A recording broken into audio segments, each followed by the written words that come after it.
Hello everyone, आपका स्वागत है आपके अपने चैनल ट्रेडर अंकित त्यागी में। और मैं हूं श्वेता त्यागी। आज फिर हाजिर हूं मैं एक और नए टॉपिक के साथ। जी हाँ, टेक्निकल एनालाइज के एक और जो है मोस्ट इम्पॉर्टेंट टॉपिक के साथ।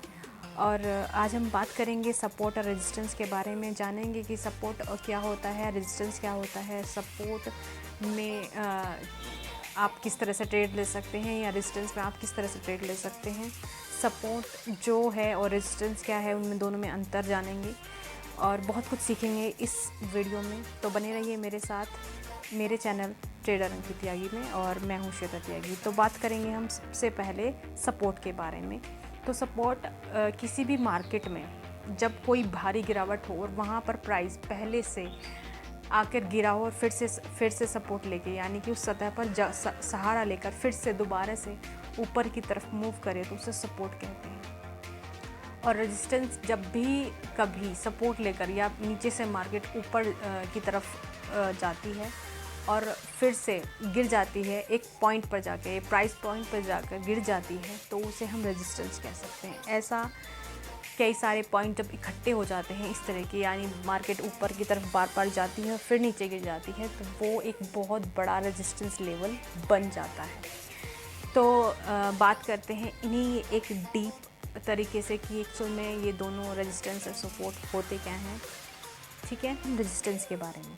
रेजिस्टेंस शब्द का अर्थ जो सिंपल लैंग्वेज में अगर मैं बात करूँ तो रुकावट या बाधा से हो सकता है।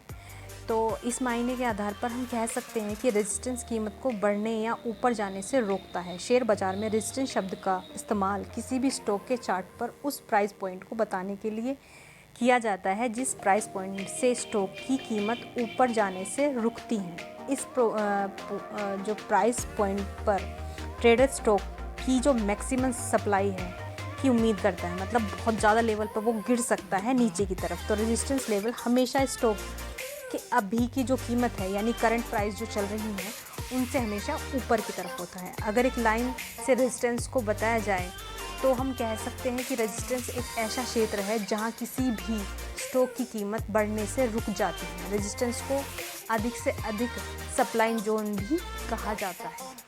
अब बात आती है सपोर्ट की। तो सपोर्ट रेजिस्टेंस के बारे में जानने के बाद सपोर्ट को समझना काफ़ी सरल हो जाना चाहिए। जैसे कि नाम से ही पता चल जाएगा आपको कि सपोर्ट कुछ ऐसा है जो कि पॉइंट को सहारा देता है, मतलब जहां आपको डिमांड ज़्यादा देखने को मिलेगी और उसे गिरने से रोकता है। सपोर्ट लेवल जो है किसी भी चार्ट पर वो कीमत होती है जहां कारोबारी, यानी कि जो स्टॉक को ऊपर की तरफ या अधिक से अधिक मांग की उम्मीद करता है। जब भी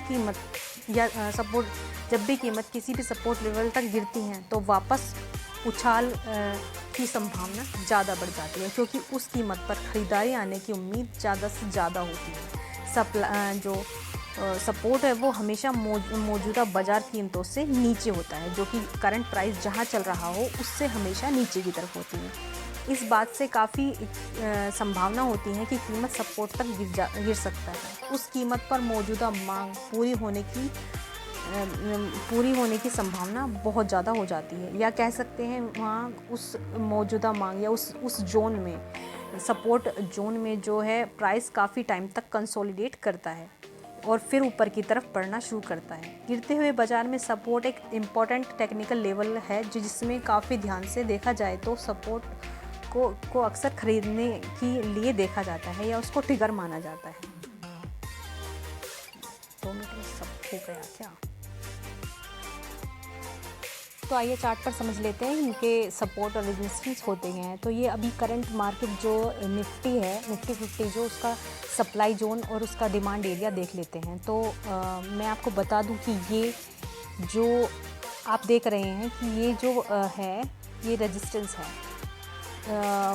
इसका जो टाइम फ्रेम है वो 1 डे का है। यहाँ पर आप देखोगे कि यहाँ आने के बाद बार बार प्राइस गिर रहा है। 1 पॉइंट, 2 पॉइंट और 3 पॉइंट, बराबर 3 बार आने के बाद प्राइस फिर से एक जो यहाँ पर सप्लाई जोन आया और नीचे मार्केट नीचे की तरफ लेके गया। और बात वहीं अगर वहीं करी जाए सपोर्ट की, तो बार बार मार्केट वहीं पर आकर रुकती है। और ये पॉइंट काफ़ी जो स्ट्रॉन्ग पॉइंट माना जाता है। जैसे कि आप देख सकते हैं कि यहाँ एक बहुत टाइम तक जो मार्केट ने अपना टाइम जो है व्यतीत किया, बहुत ज़्यादा टाइम तक वो एक ही प्राइस पर बंधी रही। यहाँ पे 15,000 के आसपास यहाँ आप इसका भी एक रेजिस्टेंस सपोर्ट देख लेते हैं छोटे से जगह में। तो 15,451 के से स्टार्ट होकर और ये 15,982 तक काफ़ी टाइम तक, मतलब कह सकते हैं कि 1 जून से और 30 जुलाई तक एक ही जोन में एक ही प्राइस पर बनी रही मार्केट। और फिर उसके बाद जो ब्रेकआउट दिया वो काफ़ी बड़ा और अच्छा ब्रेकआउट रहा। मार्केट 15,800 से लेके 18,545 तक गई। उसके बाद फिर एक सप्लाई जोन आया और मार्केट फिर से एक जो सपोर्ट जोन में चली गई, जहां 16,380 के आसपास रुकी।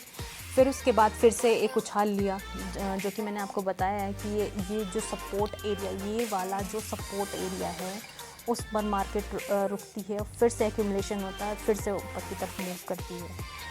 या ये जो है एक सपोर्ट और रेजिस्टेंस एरिया है। आप इसे स्विंग ट्रेडिंग भी कर सकते हैं, बहुत ही इजी है अगर आप इसमें स्विंग ट्रेडिंग कर सकते हैं। आप देख सकते हैं कि जब भी आपको लगे कि रिवर्सल आने के चांसेस हैं तो आप उसमें फ्यूचर ट्रेड कर सकते हैं। यहाँ पर आप जैसे यहाँ देख लीजिए, ये जो है जो इसका जोन है डिमांड जोन है, वहाँ पर डिमांड आई और फिर से मार्केट ऊपर की तरफ मूव करते गई। ये एक रेजिस्टेंस है। मार्केट ने तीन लेवल ऐसे बनाए हुए हैं, वहाँ 3 बार जाती है और फिर नीचे गिर जाती है। तो ये एक रेजिस्टेंस लेवल होता है और ये एक सपोर्ट, बहुत ही अच्छा एग्जाम्पल है। अगर आपको मेरी वीडियो अच्छी लगी हो, मेरी ये इन्फॉर्मेशन अच्छी लगी हो, ये मेरी जो आपको लगता है कि ये थोड़ी बहुत भी आपके लिए काम आए, तो प्लीज़ मेरे चैनल को सब्सक्राइब करें, मेरे वीडियो को लाइक करें। और अगर कोई भी क्वेरी हो, छोटी मोटी जैसे भी, तो क्वेश्चन करें। Thank you so much.